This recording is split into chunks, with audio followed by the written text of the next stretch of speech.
Shalom. Oke, sekitar 2 minggu yang lalu saya coba tanya Tuhan. Jadi begini, saya bertanya sama Tuhan, firman apa sih yang harus pegang tentang pekerjaan atau keuangan? Sama seperti saya ada pegangan firman Tuhan, misalnya seperti sebagai seorang suami, katakan suami harus mengasihi istrinya. Terus saya sebagai seorang bapak, ada firman Allah katakan saya harus mengasihi anak-anak juga gitu loh. Jadi ada kebenaran-kebenaran firman Tuhan yang harus menjadi sebuah pegangan hidup kita. Nah, jadi saya bertanya sama Tuhan, pegangan kita sebetulnya orang Kristen itu masalah pekerjaan sama keuangan tuh apa gitu loh. Kan ini sangat jarang sekali dibahas sama banyak hamba Tuhan, ya selalu bicara ya sering dengar, hai suami saya ngasihlah istri balbas segala macam gitu yang lain. Tapi kalau masalah keuangan ini sering kali jarang sekali. Apa sih sebetulnya pegangan kita tentang pekerjaan maupun keuangan? Akhirnya ketika saya bertanya itu dengan otomatis Tuhan ingetin saya satu firman Tuhan. Gini ya, satu lagi kita tahu bahwa kebenaran kalau kita bertanya sama Tuhan, semua harus sesuai dengan firman Tuhan. Tidak bisa boleh bertentangan. Jadi Tuhan ingatin saya satu firman yang mengatakan Amsal 10 ayat 22. Walaupun dia nggak ngomongin Amsalnya, cuma Tuhan ngomong begini. Berkat Tuhanlah yang menjadikan kaya. Susah payah tidak akan menambahinya. Itu dalam terjemahan baru, versi terjemahan baru, tapi versi TSI. Kekayaanmu bukan ditentukan oleh seberapa besar kerja kerasmu, melainkan oleh berkat Tuhan. Ya, ini terjemahan dari TSI. Kekayaanmu bukan ditentukan oleh seberapa besar kerja kerasmu, melainkan oleh berkat Tuhan. Terus versinya BIMK, karena berkat Tuhan sajalah orang menjadi kaya. Kerja keras tak dapat menambah harta. Kalau New King James-nya, New King James Version ngomong, the blessing of the Lord makes one rich, and he adds no sorrow with it. Ini sebuah pegangan yang seharusnya kita orang Kristen, dasar dari kita, dasar firman tentang pekerjaan dan keuangan. Berkat Tuhanlah. Jadi yang saya maksud ini pertama yang Tuhan ingin ngomong sama saya, sumber berkatmu adalah Tuhan. Kekayaanmu ditentukan bukan seberapa besar kerja kerasmu, tapi oleh berkat Tuhan. Jadi seberapapun kehidupan kita, masalah kekayaan, masalah keuangan, masalah berkat, seharusnya kita mempunyai satu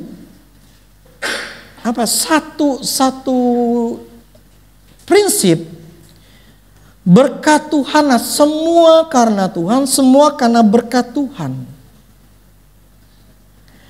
Yang membuat saya bisa berhasil, yang membuat saya punya uang gitu loh. Bukan kerjaan kita. Bukan gaji kita, bukan bisnis kita. Jadi nomor satu yang Tuhan ingin katakan, pegangan kita tentang pekerjaan atau keuangan adalah nomor satu. Semuanya berkat adalah berasal dari Tuhan. Yang percaya katakan.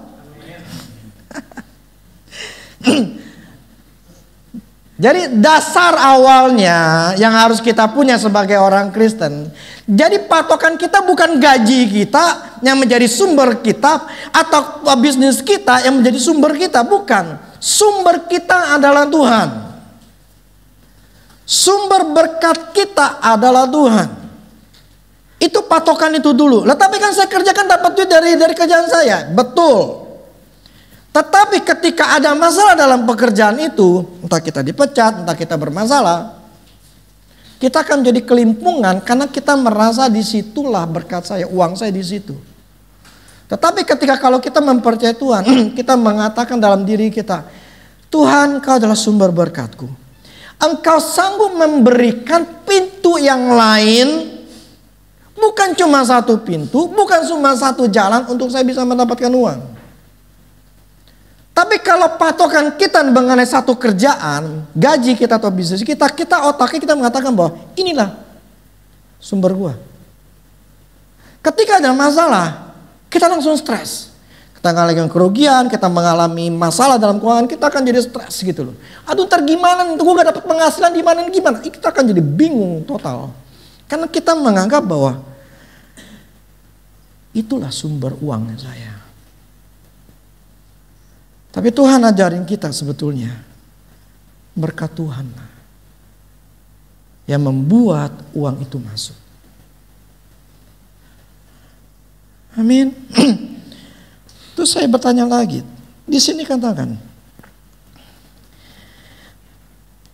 kekayaan bukan ditentukan oleh seberapa besar kerja kerasmu. Nah lu, kerja keras tak dapat menambah harta. Ini kumaha ya. Kalau dalam Indonesia atau Zaman Baru emang mengatakan bahwa susah payah tidak akan menambahi.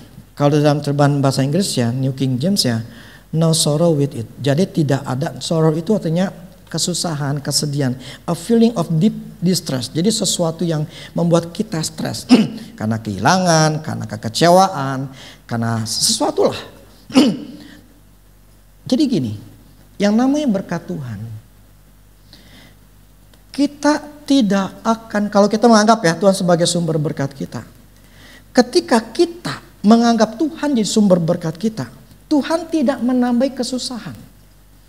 Yang saya maksud gini, kita diberkati sama Tuhan tidak membuat kita menjadi ninggalin Tuhan, tidak mau datang ke gereja lagi karena gue sibuk hari Minggu, gue mesti ada ketemu sama orang, gue ada meeting sama seseorang, gue ada begini, gue Minggu nggak saking sibuk gue nggak bisa.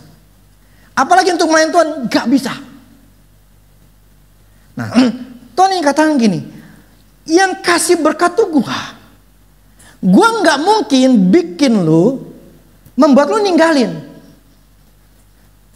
pelayanan, ninggalin gereja, ninggalin Tuhan. Jadi gue gak akan nambahin sesuatu yang membuat engkau tuh jadi ninggalkan, yang membuat engkau susah, membuat engkau sedih, membuat engkau kecewa. Jadi berkat Tuhan itu sesuatu yang sifatnya adalah semuanya seimbang. Kalau saya bicara antara Tuhan dengan keluarga dan pokoknya dalam dunia fisiknya itu semua seimbang. Dan Tuhan tidak akan menambahkan sesuatu yang salah, yang membuat kita kecewa, yang membuat kita tidak menjadi malas dan membuat kita tidak mau datang ke gereja lagi karena terlalu sibuk.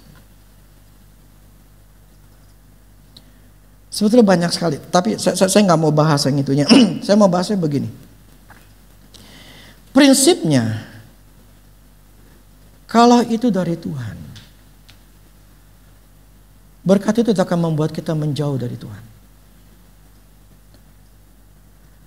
Seharusnya ketika kita mencari Tuhan, seharusnya kita sadar, ini berkat dari Tuhan. Lu mesti deketin Tuhan sebagai sumbernya, bukan malah menjauh. Bukan ketika Tuhan sudah bukan jalan, membuat kita malah gak datang ke gereja. Membuat kita menjadi malas untuk melayani Tuhan. Karena saking sibuknya. Tuhan tidak akan membuat hal seperti itu.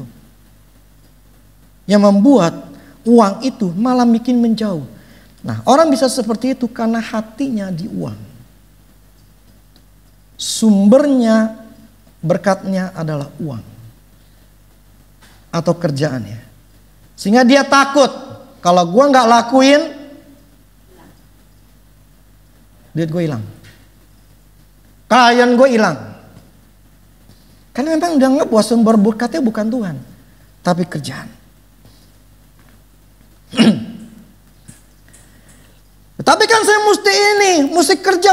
Ya sudah, it's okay. Lu mau ninggalin Tuhan terserah gitu loh. Karena tetap Tuhan itu nggak pernah memaksa seseorang. Tapi nanti satu hari ketika ada masalah, itu sumber berkatmu ketika ada masalah, kau akan pusing sendiri. Karena prinsipnya begini, berkat Tuhan yang membuat kita mendapatkan uang. Tuhan gak bikin susah di situ. Jadi istilah berkatnya itu sempurna yang membuat kita bisa nikmatin. Bukan nanti membuat kita susah satu hari jadi susah.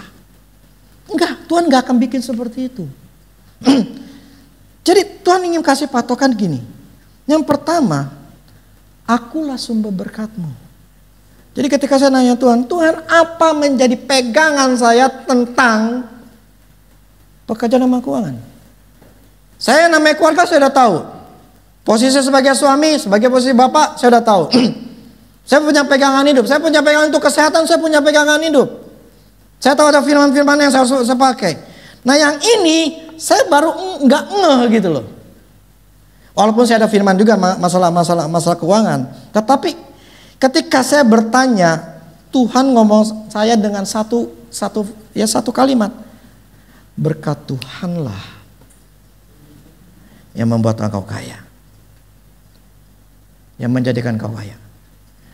Jadi Tuhan ingin kasih tahu sama saya dan kita semua, Tuhan sumber berkat kita. Amin. Bukan kerjaan kita,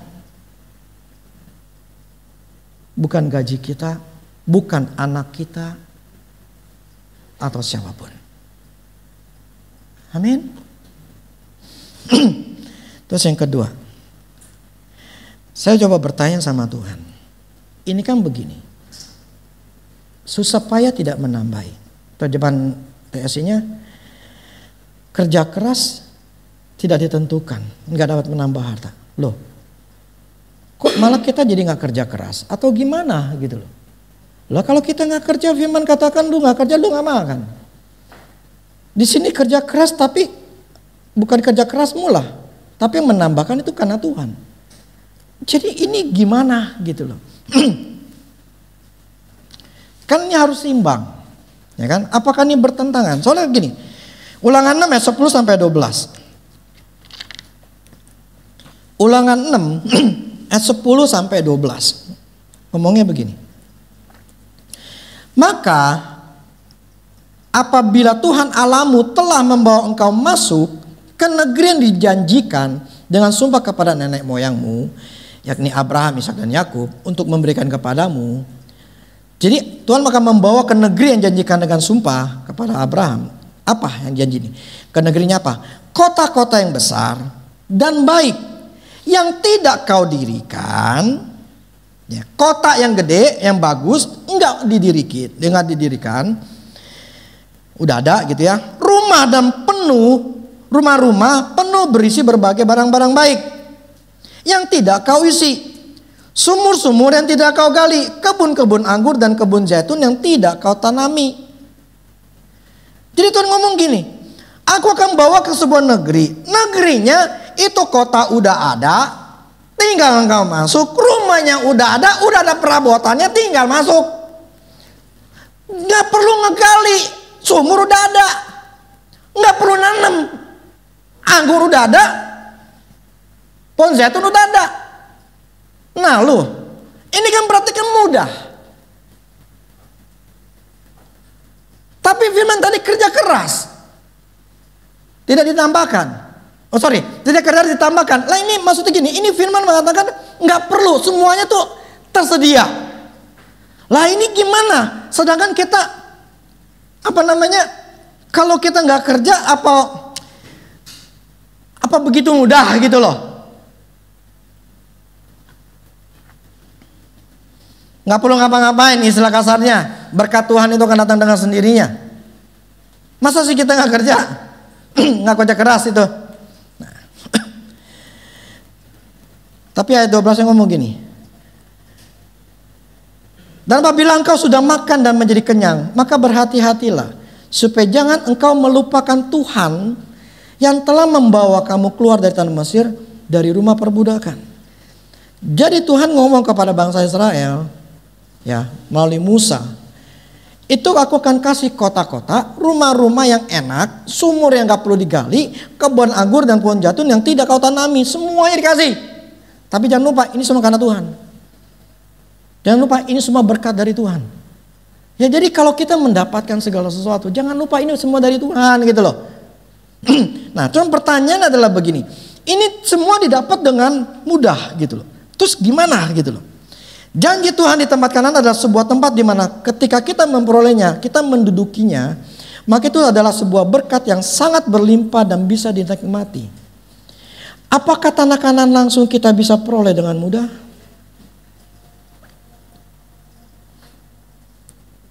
Ulangan 2 ayat 24 sampai 25. Bersiaplah kamu, berangkatlah dan seberangi sungai Arnon. Ketahuilah aku menyerahkan Sihon, raja Hesbon, orang Amori itu beserta negerinya ke dalam tanganmu.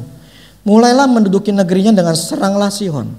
Pada hari ini aku mulai mendatangkan ke atas bangsa-bangsa di seluruh kolong langit keseganan dan ketakutan terhadap kamu, sehingga mereka menggigil dan gemetar karena engkau apabila mereka mendengar tentang kamu. Jadi gini, ini ketika awal awalnya Musa untuk menyerang ke bangsa, untuk Tuhan ngomong ke Musa untuk mulai masuk ke tanah Kanaan. Yang di pertama ini adalah Sihon, raja Hesbon. Nah, ketika tadi kan saya bertanya, Tuhan, ini kan firman ini tanah Kanaan tuh kayaknya seolah-olah nih kita dapat di tanah Kanaan tuh gampang. Maksudnya tuh enak lah gitu ya. Tapi apakah apa yang kita harus lakukan gitu loh? Apakah dengan mudah? Banyak orang Kristen pengen dapat berkat Tuhan tuh dengan mudah. Cuma hanya berdoa, kucluk-kucluk duit datang. Nah, inilah Tuhan ajarin begini. Sihon itu adalah tanah perjanjian yang diberikan oleh Israel. Tetapi jadi ketika Tuhan ngomong bersiaplah berangkatlah seberangi sungai Yordan, ketahuilah aku menyerahkan Sihon. Tuhan ngomong gua kasih Sihon. Imajinasi orang Kristen, orang Israel saat itu, Tuhan yang kasih tahu gini, itu Sihon gua kasih. Bukan apa ya? Bukan sesuatu yang masih belum kelihatan apakah bisa dapat atau enggak. Aku telah menyerahkan. Aku menyerahkan. Jadi Sihon itu pasti bisa dikalahkan. Tapi Tuhan katakan apa? Bersiap berangkat seberang sungai. Aku nyerahkan. Mulailah menduduki, seranglah. Tuhan tidak nyerahin Sihon itu. Dia berperang suruh malaikat, dia bunuh semua orang Sihon ya. Kemudian orang Israel tinggal datang, ambil aja. Tuhan tidak lakukan itu. Tuhan bilang gini, sekarang lo yang serang. Jadi tanah perjanjian harus kita rebut, kita harus perangi. Itu tidak diberikan dengan mudah tanpa usaha kita. Tidak cuma-cuma, semuanya orang Israel lu perangin dulu. Tapi gue kasih lu. Kok bertentangan dong? Tadi tidak bekerja keras. Nah ini disuruh perang. Ini kumaha gitu loh. Satu di sisi bilang berkat Tuhan yang mendatangkan kekayaan, jerih payah tidak ditambahkan. Tetapi di sini suruh jerih payah untuk berperang nih. Loh, ini bertentangan satu sama lain. Bukan itu. Yosua 10 ayat 47, 42. Semua raja ini dan negeri mereka telah dikalahkan. Yosua sekaligus. Sebab yang berperang untuk orang Israel ialah Tuhan Allah Israel. Yang berperang, ya, yang berperang untuk orang Israel adalah siapa? Tuhan. Tolong perhatiin saya. Ya. Adalah Tuhan. Maksudnya bagaimana? Tuhan yang berperang, tetapi orang Israel disuruh perang juga. Nah, inilah yang seringkali orang Kristen, mereka cuma hanya berdoa saja, mereka cuma hanya meminta Tuhan saja, tetapi mereka adalah pemalas dan mudah menyerah. Problemnya begini. Untuk kita bisa menikmati atau mengambil tanah Kanaan, Tuhan tidak memberikan uangnya. Tuhan memberikan powernya di dalam diri kita untuk bisa mengambil. Nah, untuk bisa mengambilnya itu harus ada tindakan kita. Harus ada usaha kita untuk melangkah, untuk berperang gitu loh. Untuk mengambil sesuatu yang Tuhan sudah sediakan. Jadi itu tidak gratis, tetapi Tuhan ingin katakan, gua yang perang. Artinya apa? Tuhan yang kasih hikmat, Tuhan yang kasih pengertian, Tuhan yang kasih jalan keluar, Tuhan yang kasih pengetahuan, Tuhan yang kasih modal, atau Tuhan yang kasih segala sesuatunya. Tuhan yang akan tolong kita di dalam diri kita untuk bisa melangkah. Tapi kalau kita mau kerjasama,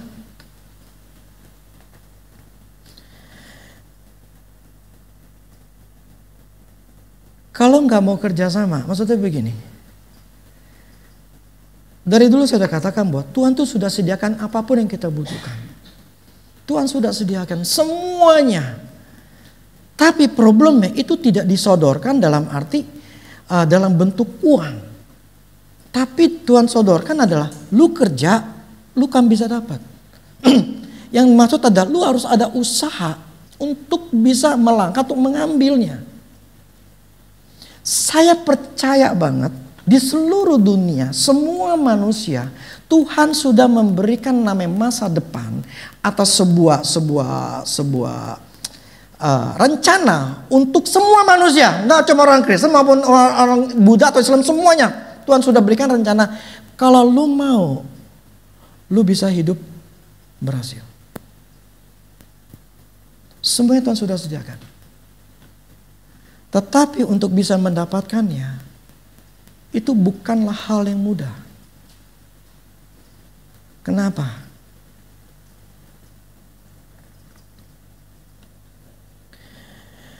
Kita harus perang untuk mengambil berkatnya.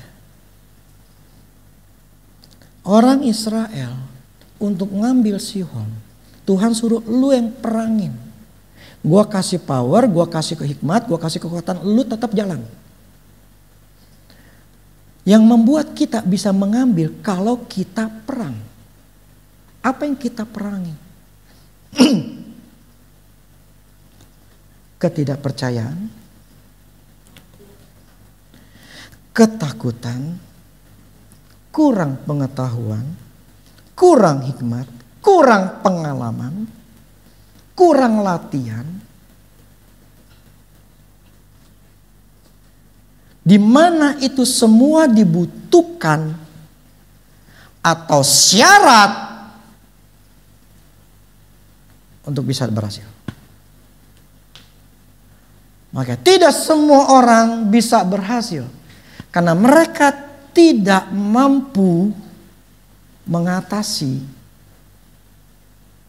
kekurangan mereka. Mereka tidak mau berperang. Ketika mereka ternyata gue masih punya pengetahuan, aduh gue masih mesti belajar lagi. Gue udah tua begini, gue mesti belajar, gue mesti mulai lagi. Aduh susah, gimana caranya? Gak mau perang. Males. Aduh gue takut nih, gimana cara gue mau ngelangkah, gue khawatir nih gimana caranya. Gue tahu nih, kan kemana saya katakan, beberapa yang menjadi penghalang-penghalang berkat. Yang membuat penghalang-penghalang berkat yang sudah saya khotbahin. Kalau kita tidak mau perangi, atau tidak mau melaksanakan atau mengambil, atau menghancurkan semua penghalang-penghalang itu, ya nggak bisa. Berkat itu sudah tersedia, perangin gitu loh kata Tuhan. Ke orang Israel, Sion aku terserahkan, tapi engkau harus menyeberang, kau mulai menduduki dan menyerang. Jadi membuat semua berkat Tuhan itu ada syaratnya.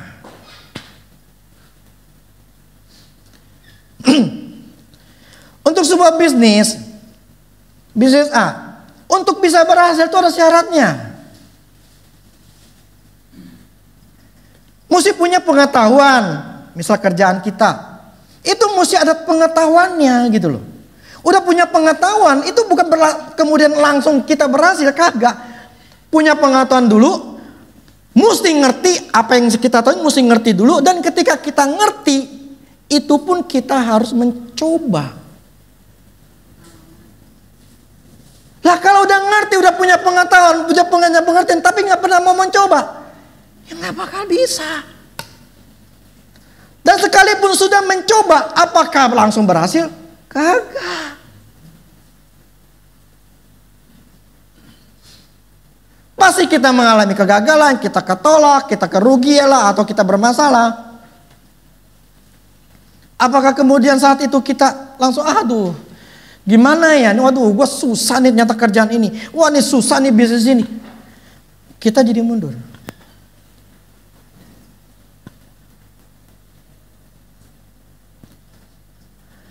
Arti berperang, kita harus ngelawan hal-hal yang menjadi penghalang dalam hidup kita, membuat kita untuk bisa mengambil berkatnya Tuhan. Nah selama berkat itu tidak pernah kita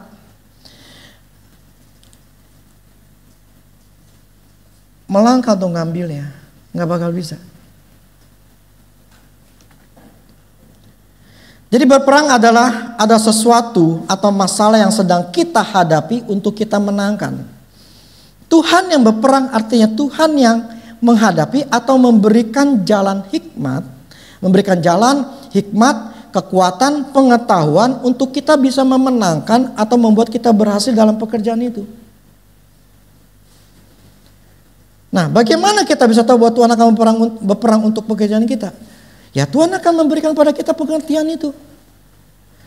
Tuhan akan memberikan kita sebuah kesempatan, sebuah jalan, sebuah pintu untuk kita ngelakuin. Nah, tapi itu tidak akan bisa kita dapatin kalau kita tidak pernah merasa bahwa berkat. Yang pertama yang awalnya, berkat Tuhan lah yang menjadikan aku kaya. Terus kedua, kita tidak punya yang namanya jiwa untuk fight, berperang.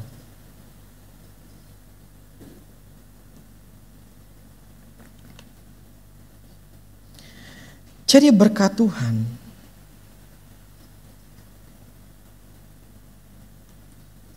semua sudah disediakan. Begini,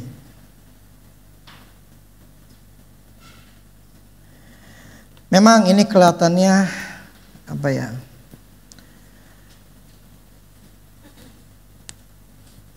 Gini, firman Tuhan adalah sebuah jalan atau cara atau gaya hidup yang Tuhan ingin kita lakuin. Tapi itu semua tergantung manusia untuk mau melakukan atau tidak mau melakukan.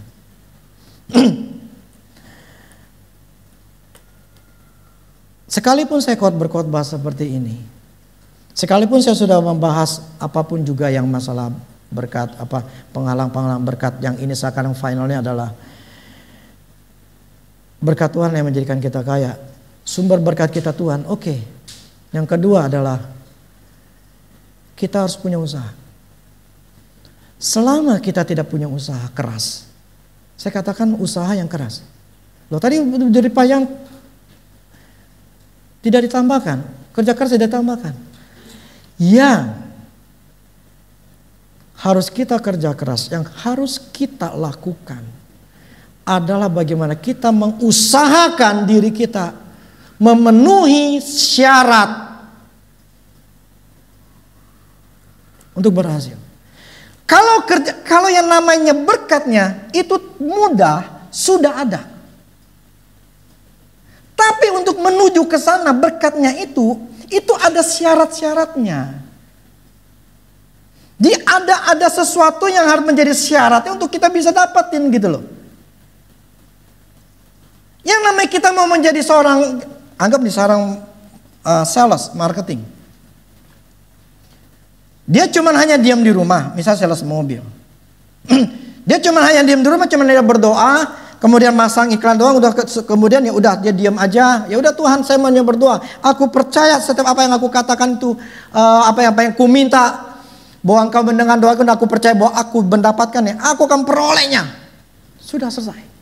Dia hanya memperkatakan seperti itu, tapi dia tidak mau melangkah untuk misalnya sebarin brosur lah atau apa yang dia lakukan. Dia cuma hanya diam di rumah, nanti dia ngapa-ngapain. Gak bakal bisa. Dia nggak mau ketemu orang, dia nggak mau mencoba untuk apa? Yang ketemu sama orang gitu loh. Dan dia nggak mau ngelakuin apa-apa. Dia cuma hanya bisa berdoa dan berharap kepada Tuhan untuk menjawab, karena dia sudah mengklaim, mempercayakan, aku percaya aku berhasil. Tapi tindakannya sedikit. Gak bakal bisa. Makanya untuk orang berhasil, untuk jadi kaya, yang kemarin menceritakan little by little, itu sedikit.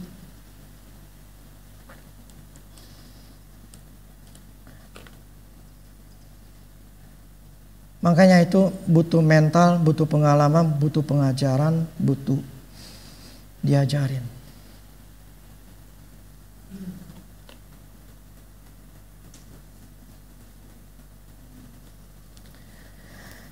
Ya demikian, firman Tuhan itu sesuatu yang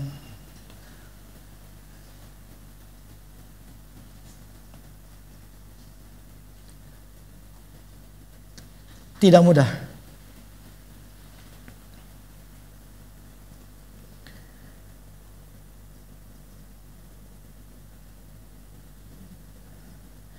Jadi Tuhan yang berperang untuk kita adalah Tuhan tuh memberikan pada hikmat, pengertian segala macam. Tapi kalau kita nggak pernah datang ke Tuhan, tidak bertanya sama Tuhan, tidak berkomunikasi sama Tuhan, tidak punya niat untuk bisa menyelesaikan masalah, sedikit sekali orang akan bisa berhasil. Maka saya istilah begini, saya akan tetap memonitor atau menolong anak-anak saya. Karena saya tahu di jemaat atau orang lain, seringkali mereka nggak dengerin apa yang saya omongin. Tapi kalau anak kan saya bisa maksa atau bisa nuntun dengan jelas. Sehingga mereka nggak perlu bertahun-tahun susah. Bertahun-tahun nggak berhasil. Dari dulu 5 tahun yang lalu, 10 tahun yang lalu sama aja gitu. Gak ada perubahan.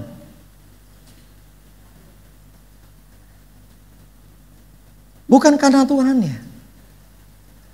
Karena ketika seseorang untuk melakukan sesuatu, untuk mau merubah, itu butuh namanya effort. Itu butuh usaha yang sangat kuat. Saya tahu karena saya ngalamin gitu, bahwa memang sangat susah sekali. Jadi yang saya fight itu bukan fight untuk teriak sama Tuhan supaya Tuhan berkati saya, kagak.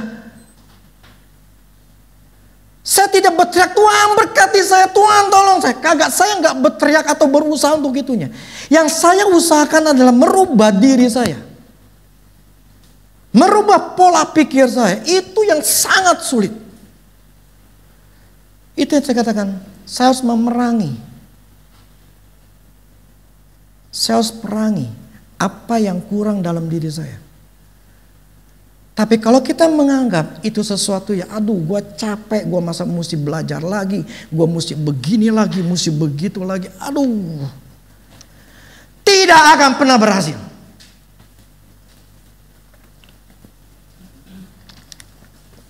Berkat Tuhan yang menjadikan kaya. Susah payah tidak tambahin. Berkat Tuhan, Tuhan sudah sediakan. Itu berkat kita masuk, kita ambil tanah Kanaan, itu dengan kita masuk, itu semuanya sudah tersedia berlimpah. Tuhan sudah sediakan. Tapi problemnya untuk mencapai ke sana, Tuhan bilang lu perang. Selama lu nggak pernah perangin, lu dudukin, lu nggak bakal masuk ke tanah Kanaan. Lalu diam aja. Main aman, nggak mau pergi ke sana, mencoba sales ke sana, mencoba ini, nggak mau gitu loh. Ketika ada penghalang, aduh Tuhan, gimana nih Tuhan? Nggak berusaha gimana cara menyelesaikan masalahnya. How to solve problem? Ini gue tahu nih masalah, tapi gimana caranya gue bisa selesaiin?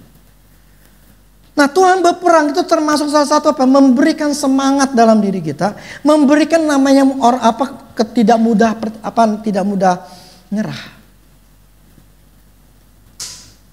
Saya kemarin nonton, saya lupa di mana ya.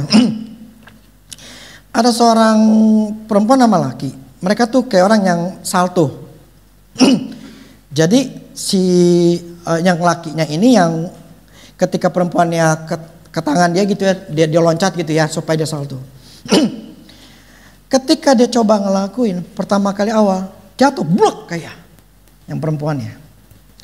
Kedua jatuh lagi, 3 jatuh lagi, 4 membaiklah, jatuhnya lebih bagus lah. 5 sama aja, 6 sama aja, 7 sampai akhirnya dia bisa landing, itu pun paling istilahnya sempurna cuma 60-70% doang.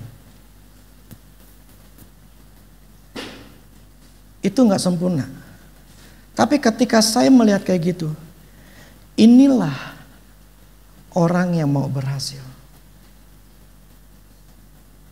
Inilah syaratnya Sihon, tanah Kanaan, itu bagi orang yang mau perang. Orang Kristen maunya gampangnya doang. Ketika ada masalah, dia cuma hanya teriak sama Tuhan, tapi dia nggak betulin dirinya. Apa yang kurang, apa yang salah, yang harus gue rubah. Yang ada, Tuhan tolong saya. Tapi nggak pernah minta, Tuhan berikan pengertian untuk saya merubah otak saya, caranya saya. Mereka hanya mau enaknya doang. Tidak mau berusaha. Ya sudah. Makanya apalagi yang kerja.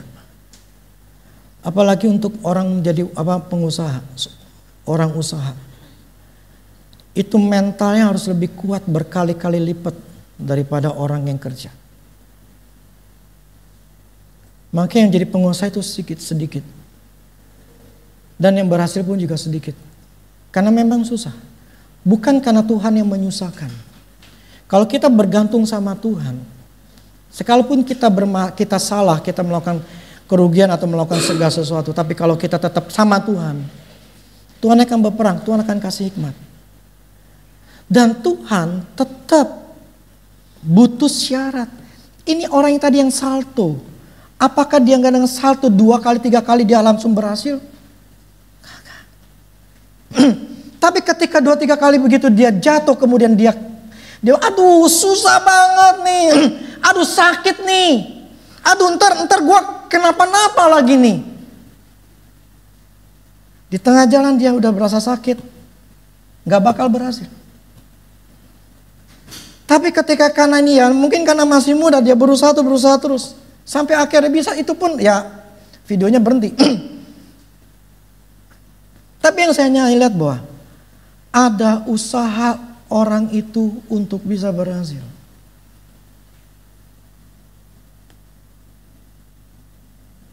Tapi orang kebanyakan di tengah jalan, mereka berhenti. Nyerah. Apalagi ketika dikasih tahu, lu semesti gini dah.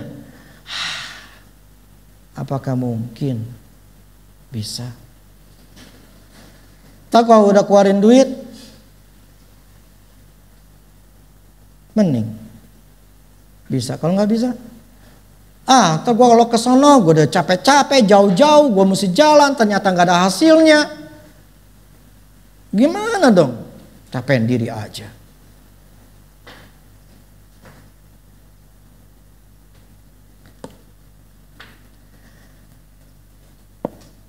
Benar. Kita orang Kristen selalu memikirkan hal-hal roh, tapi hal fisiknya nggak mau tahu. Makanya dulu sering katakan ora et labora. Ada dunia roh, dunia kita sama Tuhan ya, ada dunia fisik. Nah, dunia fisik ini harus kita lakuin. Bukan cuma hanya doa, bukan hanya tengkang-tengking, bukan hanya meminta, tapi dunia fisiknya nggak mau. Harus ada balance-nya antara dunia Tuhan, dunia roh dengan dunia fisik. Ada harus memang kita berharap, kita percaya bahwa alam jadi berkat kita, tetapi dunia fisiknya kita harus bertindak. Kita harus belajar. Kita harus mengalami ketidakenakan, trial dan error, terjadi penolakan atau apapun yang kita alami. Itu dunia fisik yang harus kita lewatin kalau mau berhasil. Kalau nggak mau berhasil ya sudah. Makanya mental orang berhasil itu sangat sulit didapatkan. Makanya orang pengusaha atau orang kaya itu dikit. Karena memang mentalnya sangat besar yang dibutuhkan. Orang yang berani ambil risiko, itu orang berhasil. Tapi orang yang tidak mengambil risiko tidak akan pernah bisa berhasil. Nah, problemnya itulah cara kerjanya Tuhan.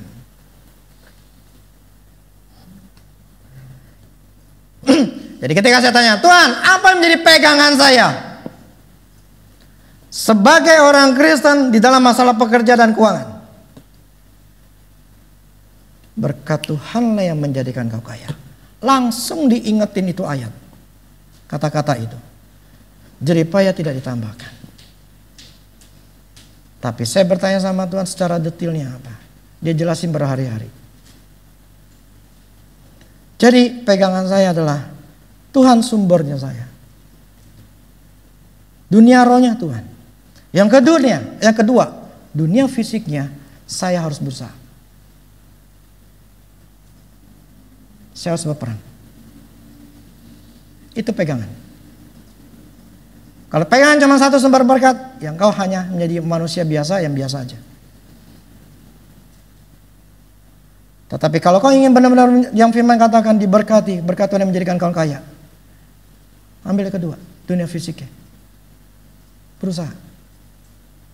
Punya mental lebih. Mental pejuang. Enggak punya mental pejuang, jangan pernah berharap berhasil. Jangan pernah berharap.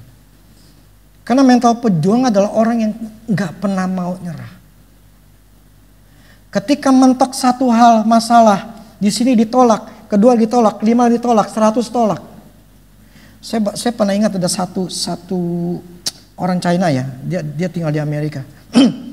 Pertama kali di awal dia katakan, dia menawarkan barang apa gitu. Semua terjadi penolakan, sampai 100 atau berapa banyak gitu, ditolak-tolak. Tapi akhirnya mendapatkan, pokoknya jebol lah.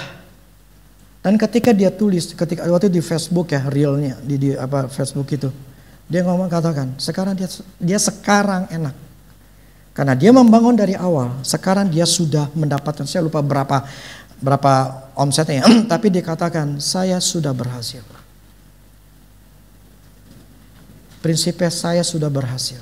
Tapi saya dimulai di awal, saya masukin nawarin per rumah-rumah, saya ditolak sampai ditendang lah, sampai apalagi dia orang Asia gitu loh.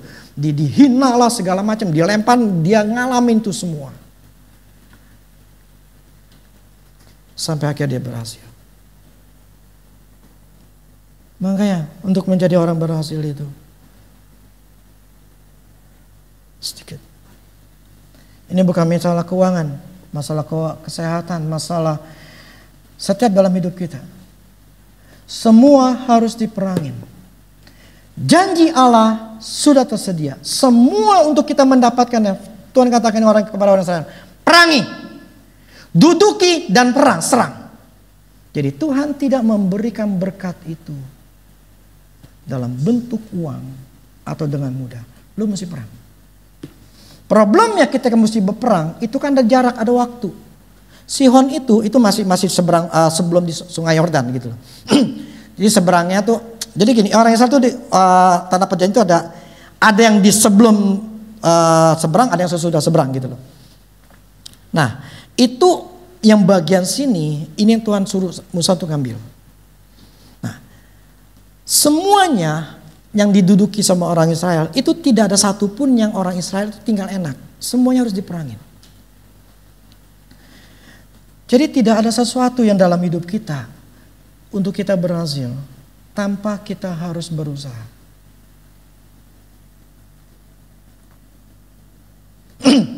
Tapi berkat Tuhan, saya kesaksian begini. Harus ada usaha. Kemarin Marvel WA ke emaknya.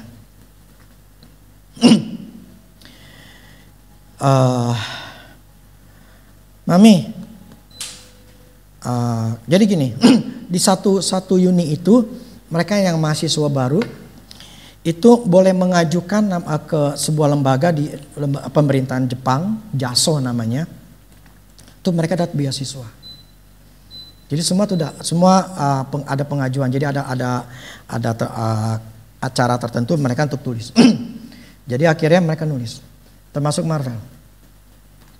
Nah dia kasih tahu saya waktu itu. Nah ketika saya dengar saya bilang gini aja. Kalau saya nggak tahu yang lain. Kalau saya begini, Tuhan, ini Marvel lagi sama mahasiswa yang lain tuh lagi pengajuan untuk beasiswa. Kalau ini kehendak Engkau, atau ini bukan kehendak Engkau dia nggak dapat, puji Tuhan. Dan kalau misalnya ini dapat, puji Tuhan, saya tetap bersyukur. Dapat nggak dapat, saya nggak pikirin Tuhan. Itu terserah Engkau. Jadi saya nggak akan minta atau apa istilahnya berdoa puasa untuk Tuhan supaya nggak, terserah Engkau. Dan akhirnya dia ngomong ke emaknya, WA emaknya. Akhirnya malamnya saya telepon dia. Saya tanya untuk kepastiannya. Akhirnya dia dapat. Kamu pastiannya apa? Karena dia sudah tanda tangan. Jadi ada tanda tangan bahwa untuk menyatakan bahwa dia dapat lah. Oke. Terus sekarang apa yang dibutuhkan? Di sana tuh Jepang tuh rese. Masa bikin tabungan aja tuh nunggu 2 minggu? Ya ribet. Masa bikin tabungan banyak sampai 2 minggu? Ya nanti setelah dapat tabungannya baru dikasih nomor rekeningnya, nanti dari pemerintahan Jepang itu akan kirim ke dia. Nah itu dapatnya 48.000 yen. Jadi kurang lebih 4,8 juta. Itu buat bayar dom itu 50.000. Jadi saya cuma nanya 200.000. Itu selama 6 bulan. Dan dia mulai dapat, nggak tahu mulai ini atau bulan, pokoknya 6 bulan aja bulan ini. Tadi dia WA saya baru jadi buku tabungannya. Itu pun juga bentuknya cash, kartu cash. Jadi hanya buat ngambil duit, tapi nggak bisa buat transaksi yang lain. Terlalu ribet. Jepang minta beli SIM cardnya aja itu kita di banyak SIM card tinggal beli gitu kan. Kalau dia enggak, mana nomor rekeningnya, mana ininya. Mesti ngajuin dulu, udah ngajuin baru. Saya bilang, makanya sampai sekarang dia masih pakai wifi. Belum dia mau beli itu susah gitu loh. Mesti 18 tahun lagi. 18 tahun nggak boleh beli SIM card. SIM card harus sesuai dengan nama, sesuai dengan KTP. Ribet banget. Contohnya maksud saya begini. berkat Tuhanlah. Jadi istilah kasar gini, Marvel itu akhirnya mendapatkan, tidak semua ternyata itu mendapatkannya. Ada berapa ratus ya, pokoknya ada kandidatnya ternyata nggak semuanya itu terima. Dan dia termasuk yang salah satu, dan dia bilang ada temannya 11 di grup dia, gengnya dia itu 11 cuma dapat 4. Bahkan teman yang dekat di sini satu SMA aja nggak dapat. Nah, saya ingin katakan bahwa itulah berkat Tuhan lah. Jadi saya tidak meminta atau kita berdoa sama untuk supaya Tuhan tolong supaya si Marvel ini dapat. Saya nggak mau kayak begitu. Kalau begitu, kalau nggak dapat, kita akan jadi kecewa. Kok Tuhan nggak dapat? Padahal saya udah minta loh. Saya udah sepakat loh suami istri. Saya udah nggak mau. Saya bilang udahlah Tuhan, terserah Engkau lah. Kalau memang ini kehendakmu, Kau dapat, Kau berikan. Kalau enggak ya sudah. Kayak kemarin dia dapat diskon dapat beasiswa 50% dari uninya. Untuk uang kuliahnya. Itu gak semuanya orang dapat. Ada yang 0, gak dapat sama sekali. Ada yang cuma dapat 10%, 20%, 30%. Tapi dia dapat 50%. Itu bagi saya itu udah suatu berkatnya Tuhan. Amin. Tuhan itu sanggup bisa membukakan dengan berbagai macam cara. Tapi patokan kita, Tuhanlah jadi sumber berkat kita. Amin. Itu yang pertama. Kedua, berusahalah. Jangan mudah mau menyerah. Semua ada syarat. Semua untuk berhasil dalam satu bidang tertentu, semua harus udah syarat. Ada syaratnya. Tapi kalau kita sudah dapat syaratnya, itu hidup enak. Orang tinggal telepon doang. Gue mau orderan segini ya. Oke, gue tinggal bikin kirimin. Tapi kalau kita, orang berdatang telepon orderan kita nggak punya skillnya, kita nggak punya kemampuannya. Dikasih orderan 100 juta nggak mampu. Kenapa nggak punya skill? Ini saya baru ngerti lagi masalah skill. Kita nggak punya kemampuan, mana bisa. Dia berkati Tuhan dengan luar biasa karena kita nggak punya kemampuan. Nah, untuk bisa mendapatkan orderan yang gede, kitanya harus mengupgrade diri kita, mesti belajar. Apa sih syaratnya untuk bisa berhasil untuk bidang ini? Apa sih syaratnya? Tapi kalau kita cuma doa aja sama Tuhan, Tuhan tolonglah. Kita mulai ngerjain, tapi ada masalah, aduh Tuhan kok begini ya, Tuhan begini ya. Lemah lagi, bertanya sama Tuhan lagi. Enggak ada fighting spirit yang kuat. Yang ada cuma ngeluh, usahanya minim. Terus pengen Tuhan berkati saya. Tuhan hanya bisa mencukupi kebutuhan kita. Seperti burung di udara, Tuhan akan tetap cukupi kita. Tapi levelnya dipelihara. Level dipelihara. Bukan level didandanin. Artinya apa? Diberikan kelimpahan. Yang bisa nikmatin hidup dengan kelimpahan. Nggak nyampe. Jadi tergantung kita. Jadi membuat pengertian ini membuat saya sadar bahwa harus ada dunia roh Tuhannya yang jadi sembara kita. Harus ada dunia fisik yang harus kita lakukan. Gak dilakuin, jangan pernah bermimpi untuk berhasil. Amin. Oke, demikianlah firman Tuhan.